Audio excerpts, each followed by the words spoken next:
అండి. Welcome to my channel రాళ్ళబండి వారి రుచులు. ఇవాల్టి మన స్పెషల్ ఏంటో తెలుసా? పాలకూర ఉల్లికారం గ్రేవీ కర్రీ. ఇది చాలా స్పెషల్ అండి. పాలకూరతో రకరకాల రెసిపీస్ని ట్రై చేస్తూ ఉంటారు. పాలకూర హెల్త్కి చాలా మంచిది. అయితే ఎప్పుడు రొటీన్గా చేసే ఈ పాలకూర రెసిపీస్ కన్నా మనం ఈరోజు చూపించబోయే ఈ పాలకూర ఉల్లికారం గ్రేవీ చాలా టేస్టీగా ఉంటుందండి. ఆకుకూరలంటే పిల్లలు అంతగా ఇష్టపడరు కాబట్టి మీరు ఆకుకూరతో ఇలా గ్రేవీ కర్రీని చేసి పెట్టారు అంటే చాలా ఇష్టంగా తింటారు. ఈ పాలకూర ఉల్లికారం గ్రేవీ కర్రీని తయారు చేయడానికి కావలసిన పదార్థాలు ఏంటో ఎలా తయారు చేసుకోవాలో ప్రిపేర్ చేస్తూ చెప్తాను, ఫాలో అయిపోండి. ఖచ్చితంగా వీడియోని ఎక్కడా స్కిప్ చేయకుండా మీరు చూశారు అంటే రెసిపీ అనేది పర్ఫెక్ట్గా వస్తుంది. ఇంకెందుకు ఆలస్యం, వీడియోలోకి వెళ్ళిపోదాం, వచ్చేయండి. ముందుగా ఈ గ్రేవీ కోసం మనం ఆనియన్స్ని తీసుకోవాలి. ఈ ఆనియన్స్ని వీడియోలో చూపిస్తున్న విధంగా ఇలా ముక్కలుగా కట్ చేసుకోవాలి. ఆనియన్స్ ఎన్ని తీసుకోవాలి అనే కదా మీ ఆలోచన. ఒక 3 వరకు ఆనియన్స్ని తీసుకుంటే సరిపోతుంది. ఎందుకంటే మనం పాలకూరను తీసుకునే దాన్ని బట్టి ఆనియన్స్ని యాడ్ చేసుకోవాల్సి ఉంటుంది. నేను ఇక్కడ పాలకూరని 3 కట్టల వరకు యాడ్ చేస్తున్నాను. అందుకోసం ఆనియన్స్ని కూడా 3 వరకు తీసుకున్నాను. ఇలా ముక్కలుగా కట్ చేసుకొని దీనికి కావాల్సిన పదార్థాలన్నీ ఒకసారి చూసేయండి. నేను ప్రిపేర్ చేస్తూ 1 బై 1 ఏమేమి వేస్తున్నాను అనేది మీకు చెప్తాను. ముందుగా స్టవ్ పైన ఈ కర్రీ ప్రిపేర్ చేసుకోవడానికి ఒక ప్యాన్ని పెట్టుకోవాలి. ప్యాన్ కొంచెం వేడెక్కిన తర్వాత ఇందులోకి పల్లీలు అంటే వేరుశెనగ గుండ్లని 2 టేబుల్ స్పూన్స్ వరకు యాడ్ చేసుకోవాలి. ఇవి లైట్గా ఫ్రై చేసుకోవాలి. ఇవి వేసే ముందు ఎలాంటి ఆయిల్ కూడా యాడ్ చేయనవసరం లేదు. నార్మల్గా ఇలా కొంచెం ప్యాన్ వేడెక్కిన తర్వాతనే ఇవన్నీ నార్మల్గా వేయించుకోవాలి.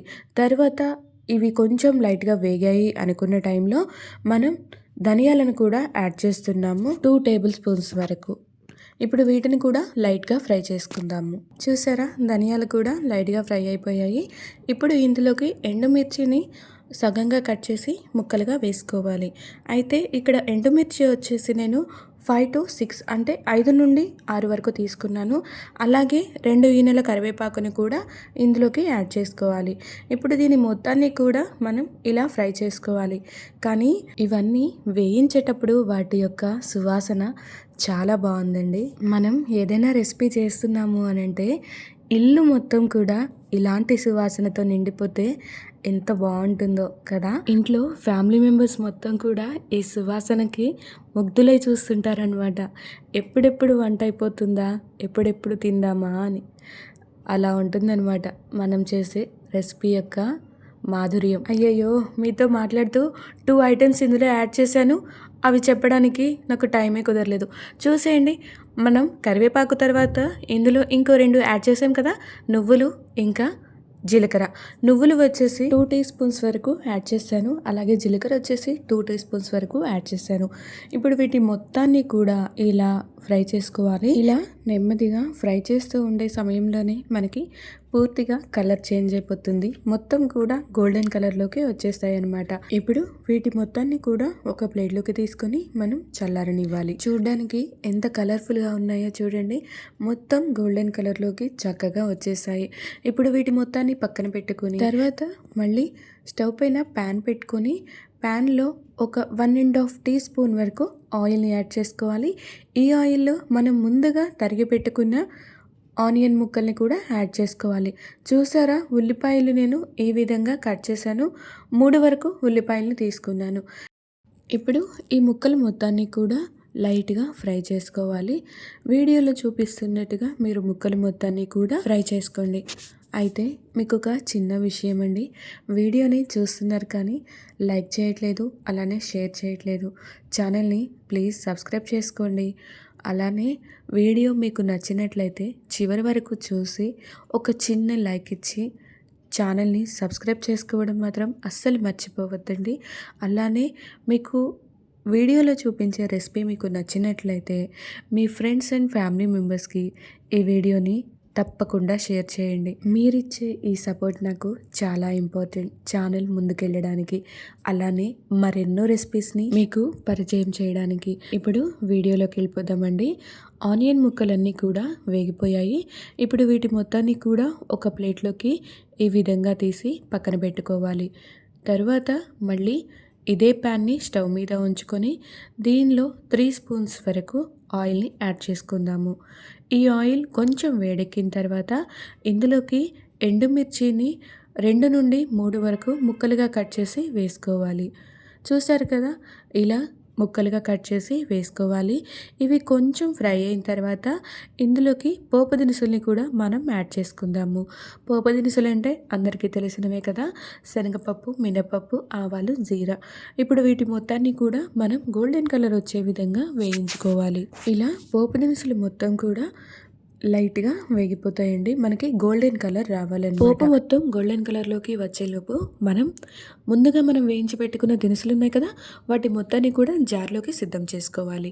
అలాగే మనకి పోపు సిద్ధమైపోయిందండి.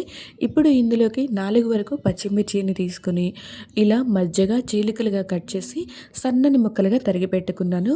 వాటిని ఇంకా వెల్లుల్లి రెబ్బల్ని కూడా 10 నుండి 12 వరకు తీసుకొని ఇలా ముక్కలుగా కట్ చేసి పెట్టుకోవాలి, సన్నని ముక్కలుగా. వాటిని కూడా ఈ ఆయిల్‌లో వేసుకొని నెమ్మదిగా ఫ్రై చేసుకుంటూ ఉండాలి. ఈలోపు మనం మసాలా దినుసుల్ని జార్‌లోకి తీసుకున్నాం కదా, ఇవన్నీ కూడా ఈ విధంగా గ్రైండ్ చేసుకోవాలి. గ్రైండ్ చేసుకున్న మసాలా ముద్ద మొత్తాన్ని కూడా ఈ పోపులోకి ట్రాన్స్ఫర్ చేసుకోవాలి. ఇప్పుడు దీని మొత్తాన్ని కూడా మాడకుండా నెమ్మదిగా ఫ్రై చేసుకుంటూ ఉండాలన్నమాట. మనం వేసుకున్న మసాలా ముద్ద మొత్తం కూడా అలానే ఉంచకుండా కొంచెం గరిటెతో ఇలా కలుపుతూ ఉండాలి. అప్పుడు మసాలా ముద్ద మొత్తం కూడా నెమ్మదిగా ఫ్రై అవుతుంది. మనం ముందుగా గ్రైండ్ చేసుకున్న జార్ ఉంది కదా, అందులో కొన్ని వాటర్ని పోసి ఆ వాటర్ మొత్తం కూడా మీరు కూరలోకి ట్రాన్స్ఫర్ చేసుకోవచ్చు. మంచి అరోమా అయితే వస్తుందండి, చాలా బాగుందన్నమాట. మనం వేసుకున్న మసాలా దినుసులు కరెక్ట్గా సెట్ అయ్యాయి. మంచి సువాసన, అలానే మంచి కలర్తో ఉంది కదా. ఇప్పుడు ఇందులోకి ముందుగా మనం పాలకూరని కట్ చేసి పెట్టుకున్నాం కదా సన్నగా, దీనిని వాష్ చేసి ముందుగానే పక్కన పెట్టుకున్నాను. ఇప్పుడు దీని మొత్తాన్ని కూడా మనం ముందుగా ప్రిపేర్ చేసుకున్న గ్రేవీలోకి యాడ్ చేద్దాము. పాలకూరతో రొటీన్గా ఎప్పుడు పప్పు, ఫ్రై ఇవేనా, ఇలా స్పెషల్గా ఉల్లికారం వేసి గ్రేవీని చేసి పెట్టండి. ఈ కర్రీ చాలా ఇష్టంగా తింటారనమాట పిల్లలు కూడా. పాలకూర ఆరోగ్యానికి చాలా మంచిది, పిల్లలకి ఇంకా పెద్దలకు కూడా. పాలకూర అనేది రోజువారీ డైట్లో చేర్చుకోవడం వల్ల చాలా ఆరోగ్య ప్రయోజనాలు ఉన్నాయి.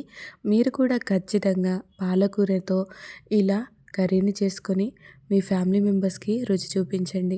చూసారు కదా, పాలకూర మొత్తం మనం ఇలా ప్యాన్లోకి వేసుకున్న తర్వాత దానిపైన మూతని పెట్టుకుని ఒక ఫ్యూ మినిట్స్ మనం వదిలేయాలి. అప్పుడు పాలకూర అనేది పూర్తిగా మగ్గిపోతుందన్నమాట, నెమ్మదిగా. మధ్య మధ్యలో ఒకసారి మూతని తీసి ఈ విధంగా కలుపుకోవాలి. అప్పుడు అడుగున ఉన్న మసాలా మొత్తం కూడా పైకి వస్తుంది, పాలకూర అనేది ఈవెన్గా ఉడికిపోతుంది.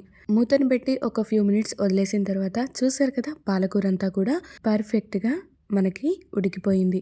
ఇప్పుడు ఇందులోకి మిగిలిన ఇంగ్రీడియంట్స్ని కూడా 1 బై 1 యాడ్ చేసుకుందాము. అవేంటో చూసేయండి. పసుపు, అలాగే రుచికి తగినంత ఉప్పుని కూడా యాడ్ చేసుకుందాము. అలానే కారం కూడా యాడ్ చేసుకుందాము. కారం కూడా మీ రుచికి తగినట్లుగా మీరు యాడ్ చేసుకోవచ్చు. అలాగే ఇందులోకి ఎండు కొబ్బరి పొడిని 2 టేబుల్ స్పూన్స్ వరకు నేను యాడ్ చేస్తున్నాను. అలాగే ఇంగువ ఒక పావు చెంచా వరకు యాడ్ చేసుకున్నాను. ఈ ఇంగువ అనేది పోపులో వేసే కన్నా ఇలా వేస్తే మంచి రుచి వస్తుంది, మంచి సువాసన ఉంటుందన్నమాట. ఇప్పుడు మనం వేసిన ఇంగ్రీడియంట్స్ మొత్తం కూడా కూరకి పట్టే విధంగా ఇలా నెమ్మదిగా కలుపుకోవాలి. కూర మొత్తం చూసారు కదా ఎంత మంచిగా ఉడికిపోయి మనకి గ్రేవీ లాగా తయారైందో, చాలా బాగుంటుందండి. ఇది ఒక్క రైస్లోకే కాదు, మనకి చపాతీలోకి, పరోటాల్లోకి చాలా బాగుంటుంది.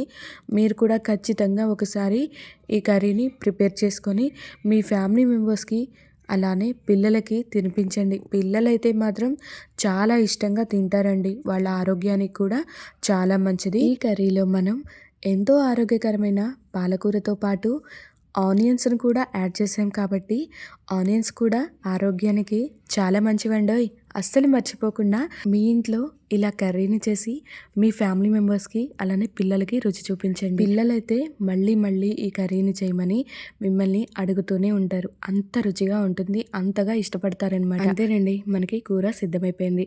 ఇప్పుడు దీన్ని వేడి వేడి అన్నంలో పిల్లలకి కొంచెం నెయ్యి వేసి పెట్టారు అంటే చాలా ఇష్టంగా తింటారు. ఈ వీడియో మీకు నచ్చినట్టయితే లైక్ చేయండి, షేర్ చేయండి, కామెంట్ చేయండి. మరెన్నో వీడియోస్ కోసం మా ఛానల్‌ని సబ్స్క్రైబ్ చేసుకోవడం మాత్రం అస్సలు మర్చిపోవద్దు. Thank you.